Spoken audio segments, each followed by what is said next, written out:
And Sims, thank you. Beautiful.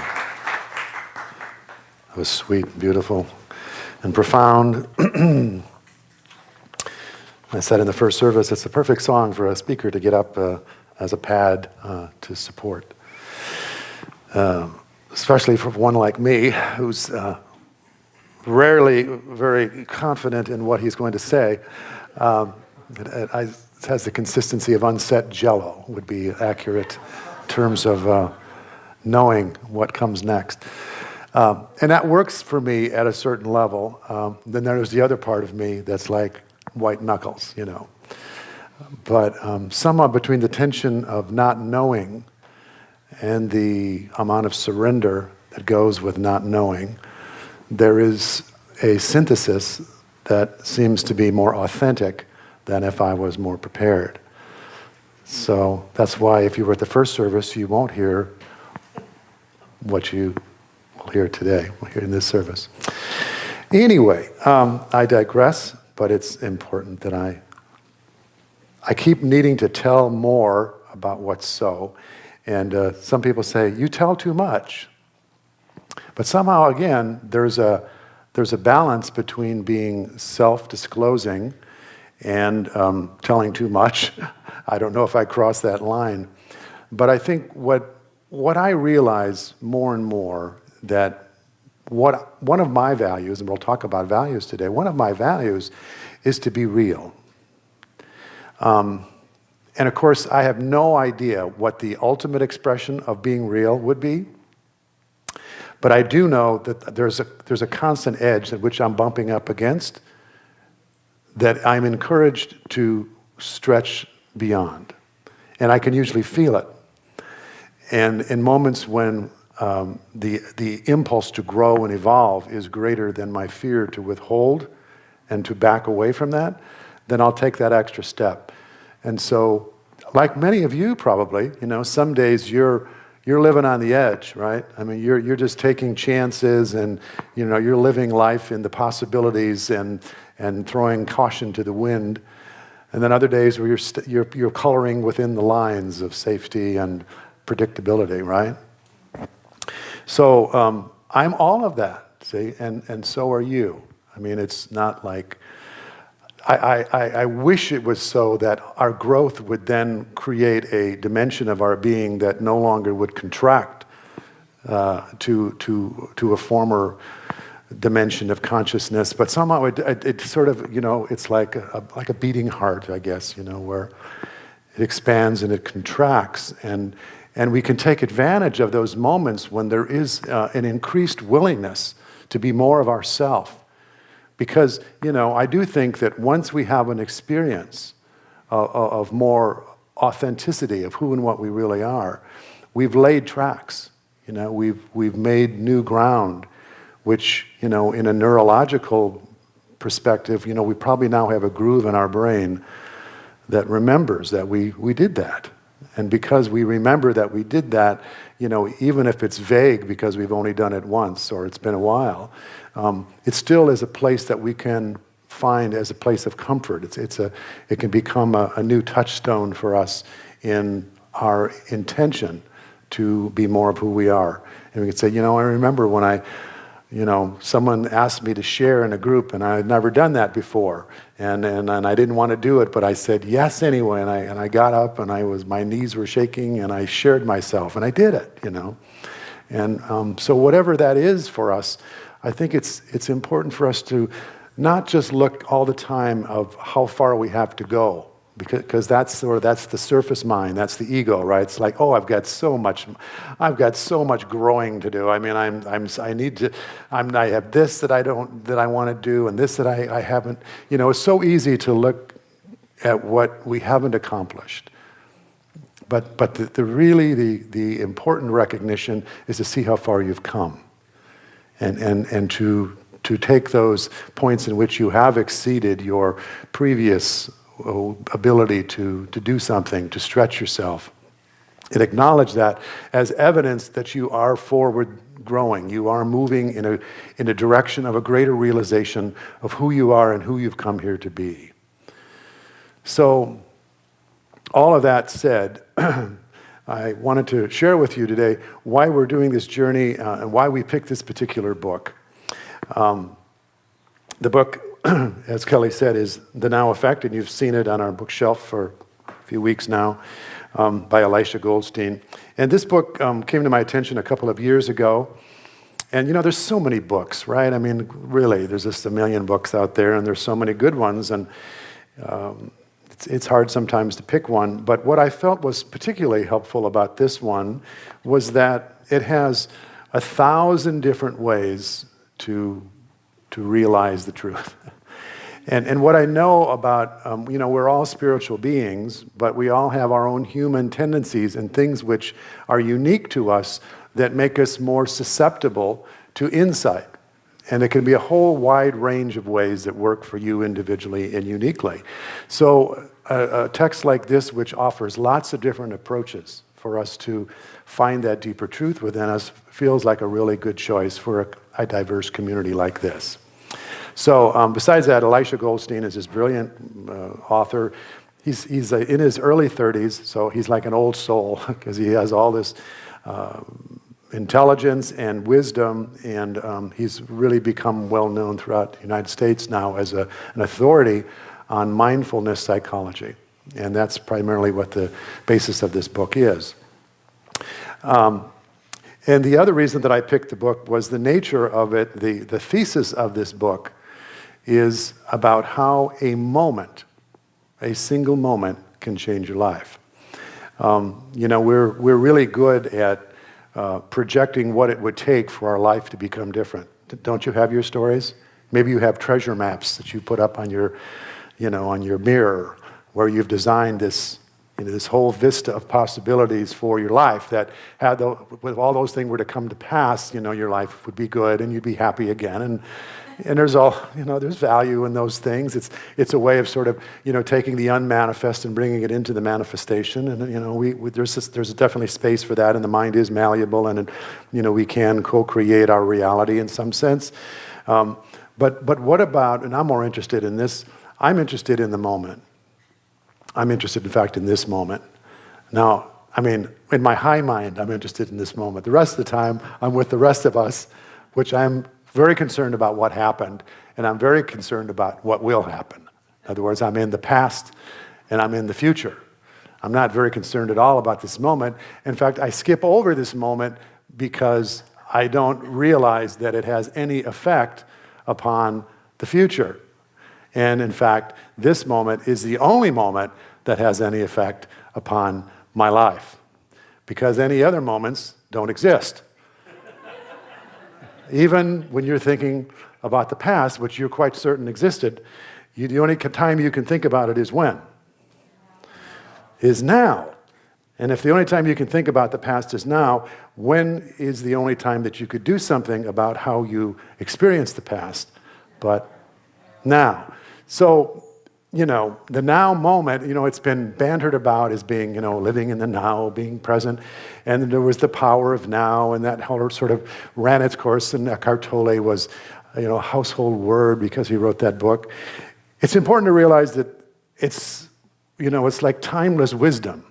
Just because Eckhart Tolle's Power of Now isn't on the bestseller list, it doesn't mean that the power of now is any less powerful. Unless, of course, you decide that it isn't. What I'm interested in is reviving the power of now and and bringing attention to the one moment that I have, that you have, that can do something that could really change my life.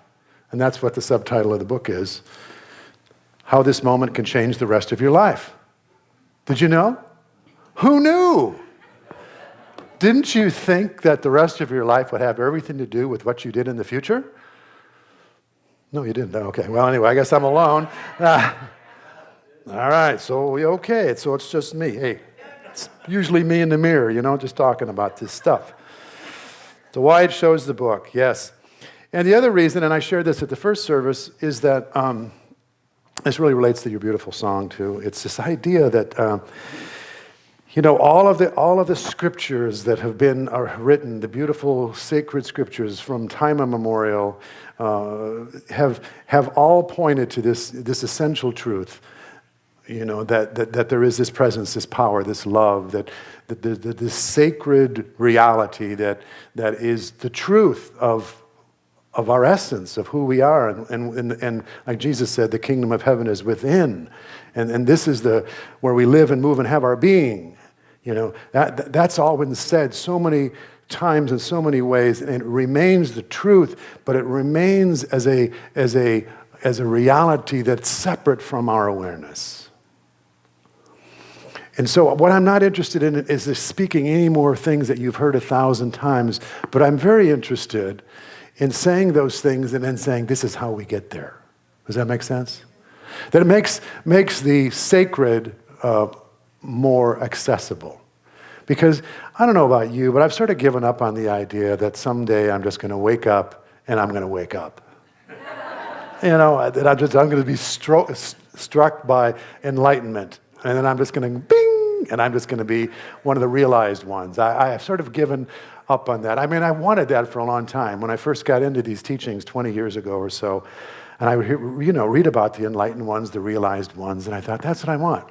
It became a new goal for my ego. That's what we do with something. I want that. And I went to workshops and read 98 books a month, and I was doing all this stuff and meditating, intensely meditating, I want this, So then I found all these crazy teachings like, what you seek, you already are. And the harder you try, the farther you push it away. It's like, oh, no. So I had to argue with that for a long time. And then I realized there are things that I can do. And what they are, they become like steps which make us more susceptible to the truth. It's sort of like bringing down the barriers, right? It's like, the example of being in the ocean.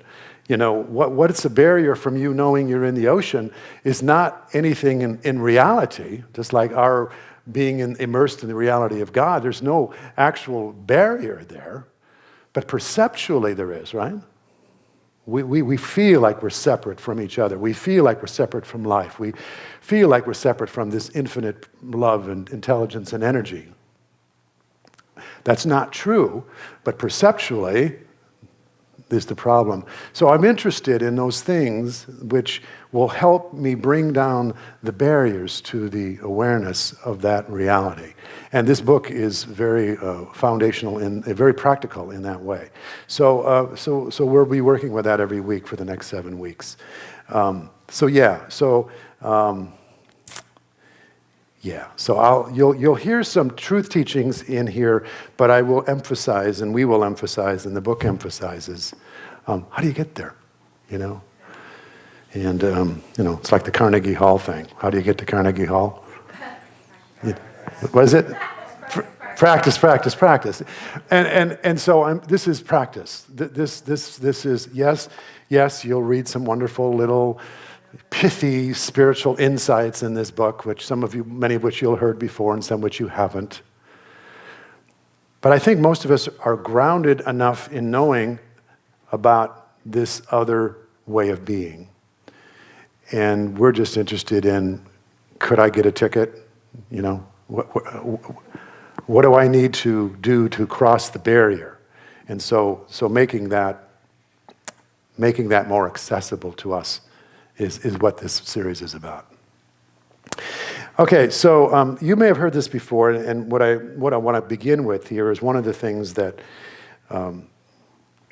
keep us from living these deep values that we have is that we end up putting our attention on things that are the opposite of what we value. And you know what I mean, but I'll give you some examples here. So this is an old story, you've probably heard it before, of a professor who's making this demonstration in this class, and he has this big empty jar that he fills with golf balls. Have you heard this one? Yeah, many of you. Yeah, so you're going to hear it again. And he asks the students, once he puts all the golf balls in, he says, is the jar full? And they say, yes, the jar is full. And so then he picks up a jar of pebbles and pours them in and puts pebbles into the jar. And then he asks them again, is the jar full? And they say, yes. But then he picks up, he's a wise guy, right? So then he picks up a box of sand and pours that in, and that fills in to the top. And he asks the students, is the jar full now? And they say, yes, yes. You're very good at this. You're just like these wise students. And then he's got a cup of coffee, then he takes a cup of coffee and he pours it in. And so he says, okay, so what's the purpose of this experiment? And one wise kid says, there's always room for coffee. And I've also heard it done with beer, whiskey, and other refreshments. Depends on what kind of a message you're trying to get across. So then he says, I want you to recognize that this jar is like your life, all right?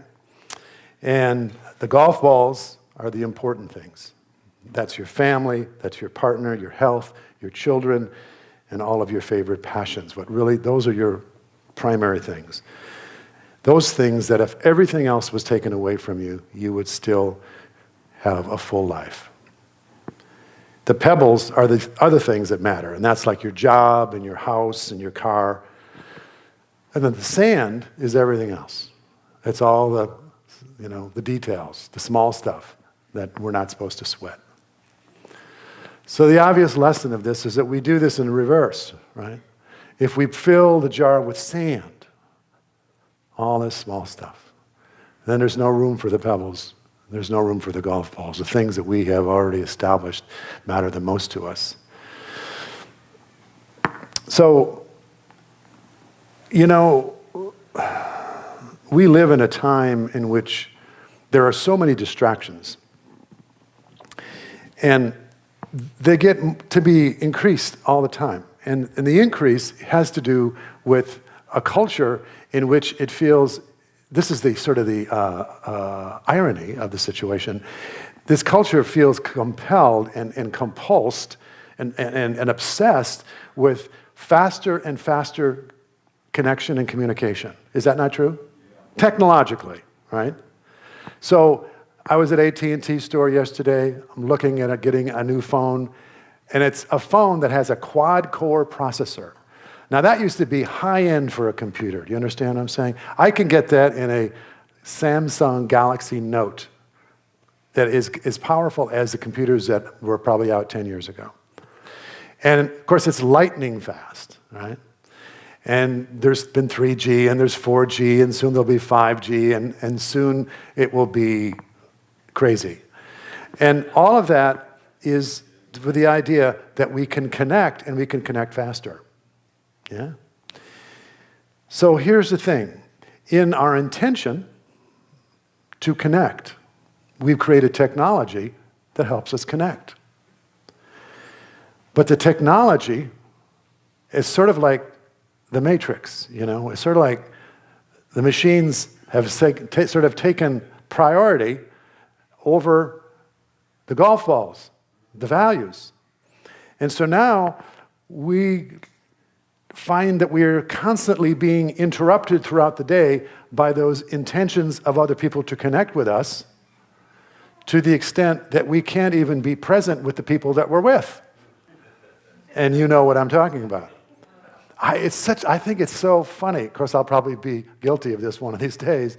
But to see people go out to dinner and they're spending a lot of money and having a great meal and everything, with each other, two people, and one or both of them is on a cell phone or texting. And it's like, well, why didn't you go out with that person? And that's the one you want to connect with in this moment. I mean, your now moment was saying, this person is the one I want to be with. I mean, was it a blind date gone bad and now you're connecting with your old boyfriend? I mean, well, what is this?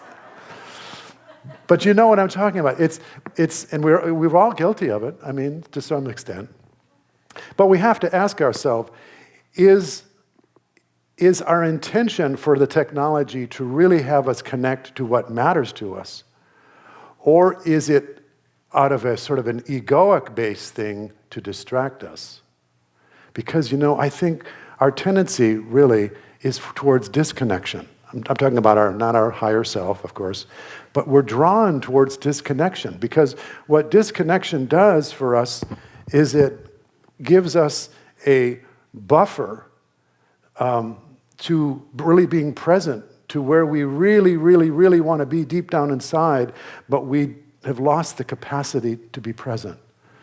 And by being distracted and doing this and doing that and multitasking and everything, there's a part of us that is satisfied by that, but then it costs us those deep values. And so we have to become intentional. We have to be intentional. What is this moment about? What do I want to really create in this moment? What really would serve my highest intentions here so that we don't let the surface mind take us away? We don't let the surface mind have us pick up our phone and check our text and check our email, while there's a moment of opportunity to live out that golf ball, that deepest value that you and I have. And this isn't a judgment on technology. I love technology. I was a computer science major back when they were using abacuses. It was a long time ago. And so I grew up and I built computers, and my son and I have built computers, and so I'm very technologically hip, I guess, in a sense. But I really realize the costs. And I'm not here to put down technology so much as the flip side of that is, what about the spiritual technology? Can we develop that? As we develop the spiritual technology, then we won't find our lives full of sand, which is 1 million texts and 1 million emails filling up our inboxes and our phones and our minds and our dates and our nights with our family. We have a spiritual technology that brings us back to the present moment, and we ask the question, what really matters here? Who have I come here to be? And if this was my last moment, what would I be doing? Would I be on the phone to my friend, or would I be checking my Facebook page to see what color she dyed her hair?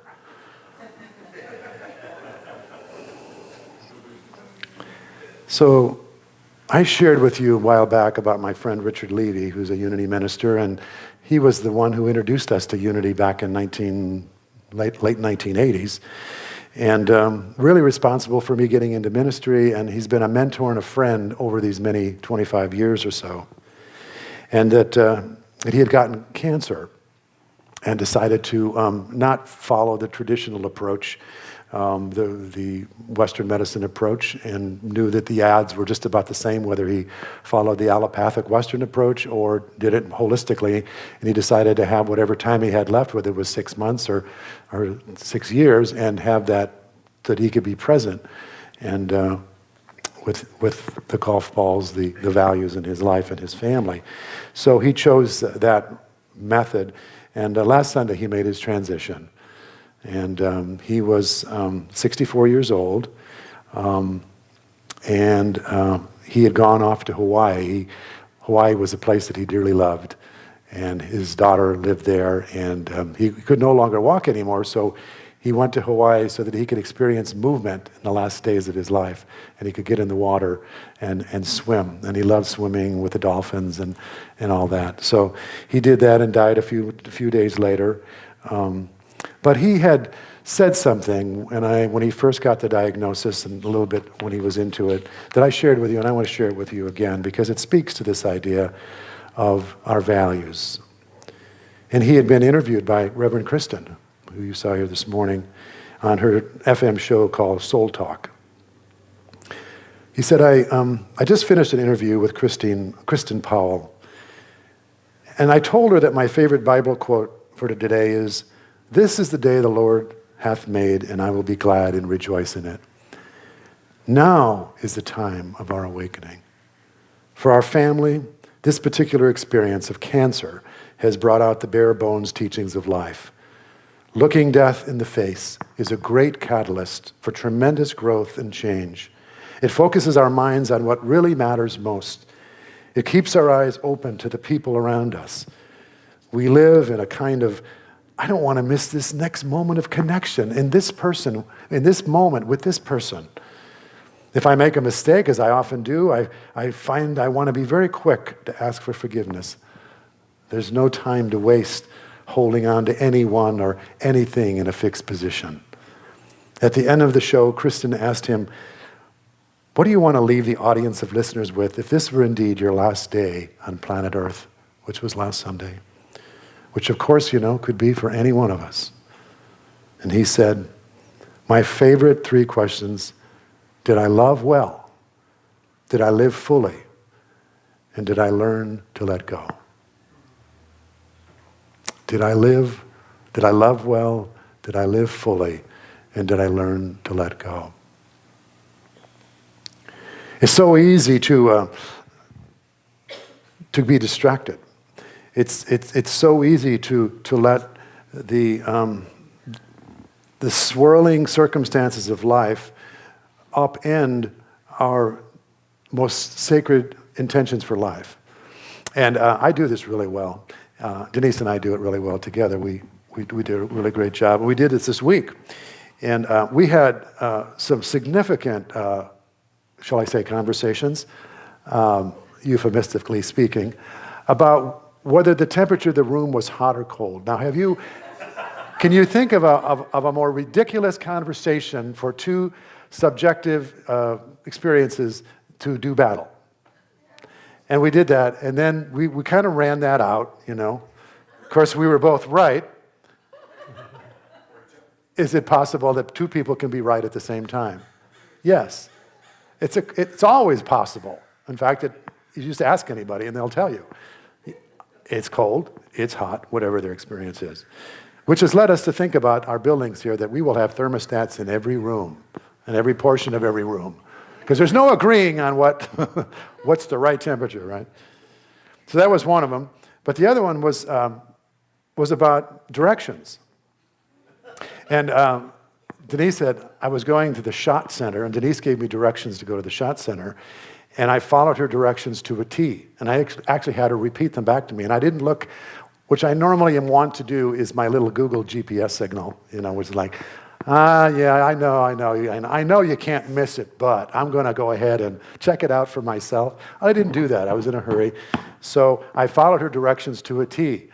And I ended up going way past the shot center, and when it's 6 o'clock, and I'm supposed to be somewhere. And anyway, frustrated, I finally get my GPS out and find my way back to it. So I come home that night, and I kindly said to her, so, I followed you, you know that one? I'm calm, I'm present, and I'm not particularly upset. I've let it go, and I just wanted to let her know that just in case you're going to go back there, these directions ain't going to work for you. Of course they did work for her, but anyway, so we got into this big thing, and I said, I went down Bath Street, and you said I'd run right into it. And she said, well, yeah. And I said, well, I kept going down Bath Street. I didn't run into it. I mean, I thought I'd run into it, you know, like there'd be a street, and there it would be. And to her, it's just like, well, it's right there on the left. I mean, how can you miss it? Had you said it's 2 blocks down and on the left side, I would have. So we got into it, and we went, this is ridiculous. What are we doing? This is silly. So we put it aside. I guess it wasn't over, because later on, Denise, we're driving, and she goes, let's just go down Bath Street here, shall we? We're just right here. We could just go down and we could just see. Because now this is how we talk to each other. Well, I want to make sure that I didn't lead you astray, and I need to know for myself. Yeah, okay.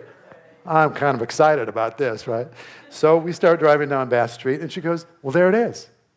I go, it's over there. It's on the corner. And she goes, yeah. I said, well, you said I would run right into it. She said, you mean you literally thought you were going to run into it? I said, yes, because that's what you said. So there it was. So we got into it, and we kind of, bantered about. And there was a third episode where we actually brought it up one more time. Now, we're evolved spiritual beings, supposedly, and we got into it 3 times over a period of 24 hours. Now, my intention with my wife is to be a loving, supportive, understanding, respectful partner with whom I have a harmonious relationship. That's my intention. You can ask me on most days, and I will tell you, that's my intention. That's my mission statement for my relationship with my wife. And somehow, even with that intention, the surface mind just had the day. It just stole the show. And it stole the show one more time, and it did for Denise as well. So we understand that there is a tendency disconnection, and it has to do a lot with our survival tendencies. And this goes back to the hunter-gatherer days. Now, many of you may not remember them. Some of you are not old enough to remember that. But those who have somehow tracked this learned that the evolution of our brains had a lot to do with our survival. If we were going to survive, we were going to have to make sure that we avoided those things that could, say, kill us. And so if you were trying to move into this consciousness of appreciating the wonder of life and the value of nature and have this sort of philosophical, spiritual, mind-meandering experience while you're having lunch on the grass with your other hunters and gatherers, you might become lunch. That was the risk. And so when enough people became lunch, the human brain began to evolve. And like, let's not get too much into these values and philosophy of life here, because that could be hazardous to our health, dangerous to the species. And so our brains evolved more along the ideas of what could harm us, right, than what could evolve us in terms of our spiritual values. So in those moments, I'm hooked into being right. Denise is hooked into being right. And those end up being, those are the things that take precedent, and they become the energy that pulls us in the direction not of our golf balls, of our deepest values, but sand. And we end up filling up those moments with sand. And then when it hits us, we're like, oh my God, what are we doing here? Why are we even wasting time? We know better. But it isn't because we don't have the intentions. It means that we have to work against those intentions. We have to be vigilant. And the only way we can become vigilant is in those moments, not that you're not going to have reactions, but in those moments you become aware of what's motivating you.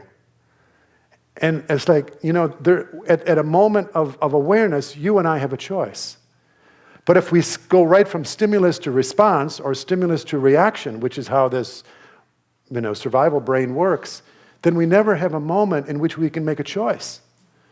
So what this series is about, a lot of it has to do with, is becoming mindful, even if you have to do it in review. Because, in the moment you may not, right? You may just go, you may just react, and there it goes. And you blew it. But you can loop back, and you can think in your mind, what happened in that moment? I needed to make sure she knew that she gave me the wrong directions. She needed to hear that, and I needed to make my point. And what is that? Well, isn't that survival? Isn't that like sort of a lower base chakra thing going on down there? Because what's at risk there? Being wrong. And do men like to be wrong? No, especially about directions and things like that. We don't ask directions because we know how to get there. Yes. That's why Moses wandered for 40 years in the wilderness. The joke is that had there been one woman there, they would have been out in a couple of days. Could we just stop at the nearest camel stop and just ask for direction? No, I know how to get there. Of course, she might have said, you'll run right into it, and you'd still be wandering. We don't hear much about Moses' wife, do we? What was her name? Women didn't get a lot of credit in the Bible, but we'll rewrite that. So where was I? Being right. So, yeah, you'll run right into it. Yeah, I ran right into it. I ran into it again and again and again. So the idea being is that if we can have this moment of awareness, it's not just so that we can become like enlightened, like people think, oh, I want to just become in the present moment and that'll be some sort of a transcendent moment. That's all wonderful if that happens, but what if it just did something and moved you from the sand to the golf ball? What if it just moved you from, what am I doing here? And is this consistent with who I've come here to be, my deepest value? What if awareness was nothing more than interrupting the conditioned mind pattern that would have you react according to some old paradigm that has nothing to do with the reality of the situation? if I'm right or wrong about how we get to the shot center, it's not going to affect my relationship with life. It's not going to affect anything in my life. It's hooked into something that's completely irrational. Do you understand what I'm saying? Completely irrational. Now, if I was trying to get to a hospital or something like that, then we could argue it. This was not even that. So the purpose of this book and these teachings for me are for me to pause. And if I can't pause between stimulus and response, that upon review, I can review the response, which probably was not the wonderful one. I'm going to review that and I'm going to say, what happened? What was the stimulus and what happened? What was the reactivity in me? And what other choice would I have? And that alone is evolution, folks, right? I mean, you and me would be so far evolved if we just did that in our life. Because you can always go back and you can do it over with somebody. You can go, I got really triggered, and of course we did this, Denise and I, after it was all said and done, we did it, but you don't do it particularly well when you get really tired. And both of us had a stressful week. So when you get run down, that's another thing to become aware of. What do I need? I need some time off. I need some time to rest. I need to do. And the awareness puts you in touch with what you're needing. And if it's a stressful response, which oftentimes it is, it's reminding you what you need so that you can get back to being the person that you want to be. That's what I want to do. I don't want to keep doing the same thing over and over again. I don't want to hurt people. I don't want to look that stupid either.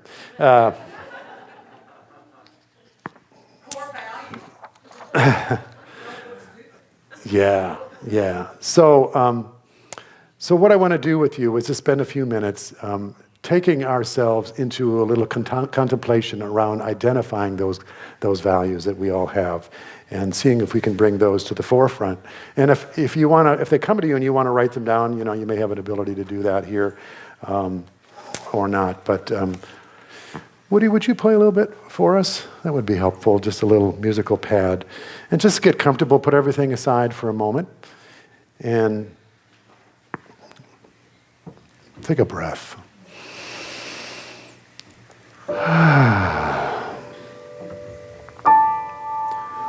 And as you breathe, and just allow yourself to experience the support of the earth beneath your feet, to know that you're in this sanctuary that has been here for so many years, supporting people in accessing and reaching that deeper dimension of their life, their being, their spirit center.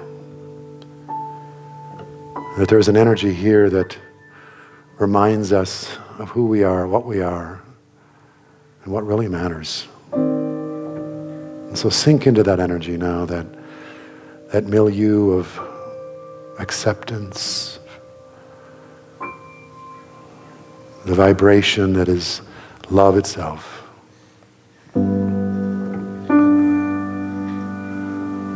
And just allow yourself to feel supported. So let your heart open now as we make this deeper inquiry. We let the surface mind just rest. And those thoughts that always want our attention, we just let them come and we let them go as like passing clouds.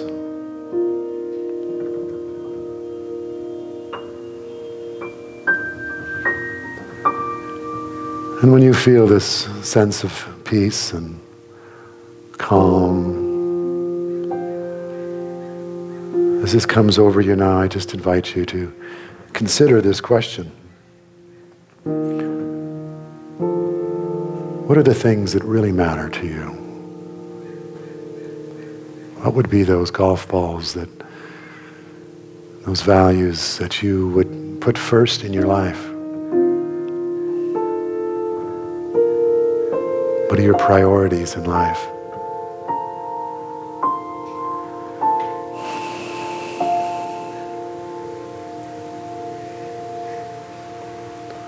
Just bring awareness to those priorities now. If everything else was lost, all the pebbles and the sand were to go away and you were left with these, your life would still have meaning and purpose and fullness. What really matters?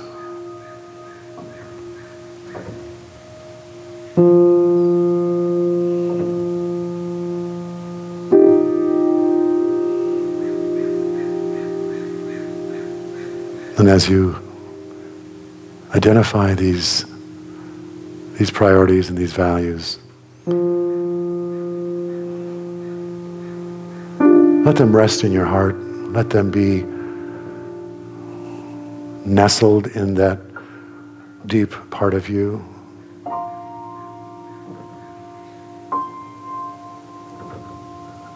That imperturbable, steady,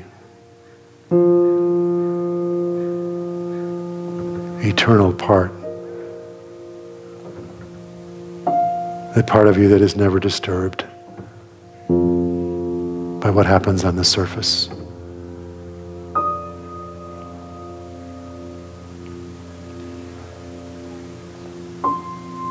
And realize that in this place you are connecting to that which is beyond this body, beyond the surface mind, beyond the biography of what has happened or what will happen. That you are connecting to life itself.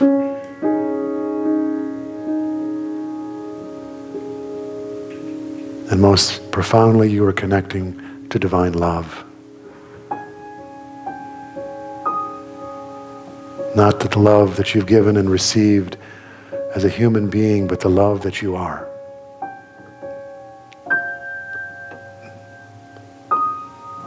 The deep, unconditional, unwavering, ever-present, healing power of love that is you, that is your true nature.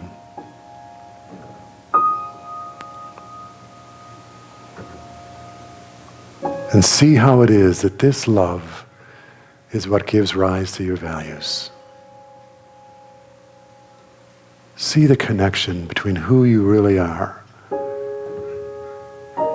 and who you have come here to be, and what you've come here to realize and express.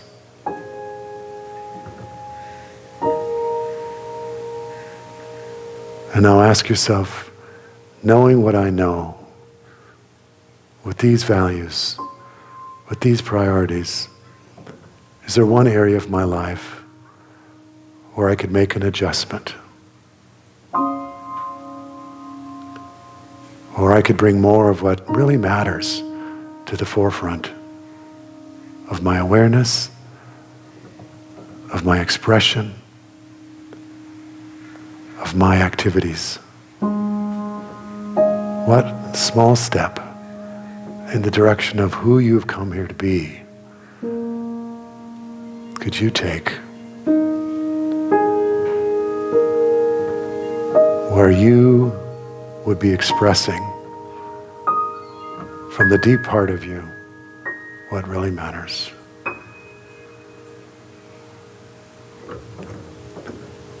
And make a commitment to do that today, in whatever way you can. And to carry that forth, and whenever you remember this, whenever you pause in the middle of life, whatever the stimulus, and see if there can be a moment of awareness of this value that helps you determine your response. So that who you are, who you've come here to be, and how you show up are in alignment.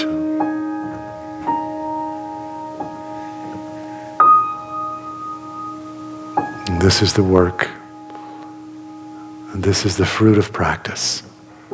Practice and more practice. And this is the only thing that really matters in the end or in this next moment. So we thank you, precious teachers, those who have been awake to these teachings,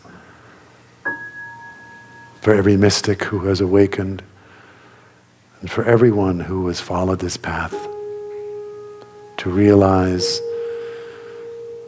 that what we are can be brought into expression for a life of greater joy and effectiveness and happiness. Let it be for us as well. And so it is. Amen.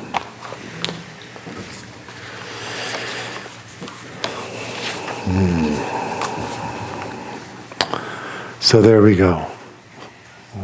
The journey has begun. Will you stick around for more? Yes. Well, good. Okay. Yeah, we do have study guides out there too. If you're in a group, your facilitators will have one. And it's not a requirement to have a study guide any more than it is to have a book.